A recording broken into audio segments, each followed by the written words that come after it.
ဒီမှာကြည့်အန်ဒီလင်းပြောပြအောင်မယ်အန်ဒီလင်းတို့အပြင်သွားလို့ရှိရင်လေအန်ဒီလင်းနဲ့မီမီနဲ့ကိုတူတယ်ဆိုပြီးတော့လူတွေကဝိုင်းဝိုင်းပြောနေကြဟုတ်လို့လားတူလို့လားဒီတော့ကြည့်ပါအောင်အန်ဒီလင်းကတော့မတူထင်တာပဲကြည့်ပါအောင်အန်ဒီလင်းကပူလာမလားကြိုးကြည့်ကြည့်လိုက်အခုအန်ဒီလင်းတို့သားမီးကချောင်းသားမှာရှိတယ် Acrid Garden Resort ကိုရောက်နေတာပေါ့နော်ဒီမှာအခုအန်ဒီလင်းတို့ဒီဟာလေးကအန်ဒီလင်းတို့တဲနေတဲ့အခန်းလေးပေါ့နော်ဒါ Family Suite Villa ပေါ့နော်မြို့လင်းလေးကကြတော့သူကဒီလိုမျိုးရေကူးကန်လေးနဲ့သူ့ဟာသူပေါ့နော်အေးဆေးဆေးကူးချင်တာဖြစ်တဲ့အတွက်ကြောင့်မလို့အန်ဒီလင်းကဒီအခန်းလေးမှာနေတာပါလူ၄ယောက်နေလို့ရတယ်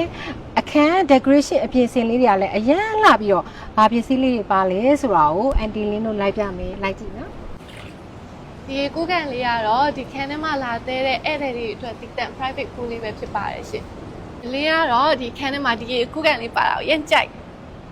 ဒီနေရာလေးကတော့အခန်းရှိကနေအေးစစ်စစ်လေးထိုင်ပြီးတော့ sea view ကိုသိချထိုင်ကြည့်လို့ရတဲ့ landscaping နေရာလေးဖြစ်ပါတယ်ဒီခန်းလေးကတော့ဒါအန်ဒီလင်းတို့သားမီးနှစ်ယောက်နေတဲ့အခန်းလေးပါဒီမှာကျတော့အခန်းနှစ်ခန်းပါတယ်နှစ်ခန်းစလုံး master bedroom ပါပဲကဲဒီခန်းထဲမှာဗာပစ္စည်းလေးပါလဲဆိုတော့အန်ဒီလင်းပြမယ်နော်ဒီဥစ္စာလေးကတော့ဒါအဝတ်ထည့်တဲ့ဗီဒီယိုလေးတွေပါမယ်ဟိုဘက်မှာကျတော့ဒီမှာမှန်တင်ကုန်လေးပါမယ်နောက်ပြီး TV ပါမယ်ပေါ့နော်ကဲဒါလေးကတော့ဒီခန်းထဲမှာပါတဲ့ရေချိုးကအင်နာလေးကိုတစ်ချက်ကြည့်လိုက်ပါဦးအနောက်ခန်းကတော့အန်ဒီလင်းသမီးတော်နှစ်ယောက်ထားတဲ့အခန်းလေးလိုက်ပြအောင်မေးလာကြည့်ကဲဒီခန်းလေးကိုအရင်ကြည့်လိုက်ပါဒါကတော့အန်ဒီလင်းကလေးနှစ်ယောက်ကိုထားတဲ့အခန်းလေးပေါ့နော်ဒါလည်းဒီလိုပဲဒီခန်းလေးကလည်း master bedroom ပဲအရှိခန်းနဲ့အတူတူပဲဒီမှာလည်း TV ပါတယ်မှန်တင်ကုန်ပါမယ်ဒီမှာ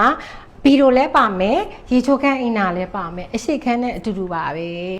နောက်တစ်ခန်းကိုပြမယ်နောက်ခန်းလေးကတော့ဒီခန်းလေးပဲဒီမှာကျတော့ဒီမှာတွေ့လားထမင်းစားဖို့အတွက် dining table လေးပါမယ်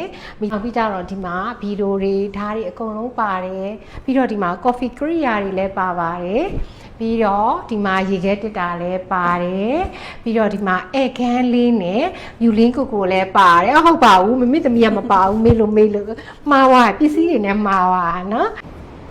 ဒီ Acrid Garden Resort Hotel မှာဆိုလို့ရှိရင်เนาะ breakfast buffet အပြင်နေ့လယ်3နာရီနဲ့4နာရီကြားမှာ tea time buffet လေးလည်းဆက်ရှိပါသေးရဲ့ရှင်အန်ဒီလင်းတို့ကတော့လေဒီဟိုတယ်မှာတဲရတာအရင်စိတ်တည်နေမှုရှိတယ်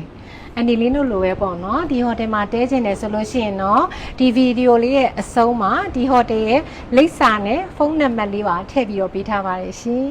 တတာ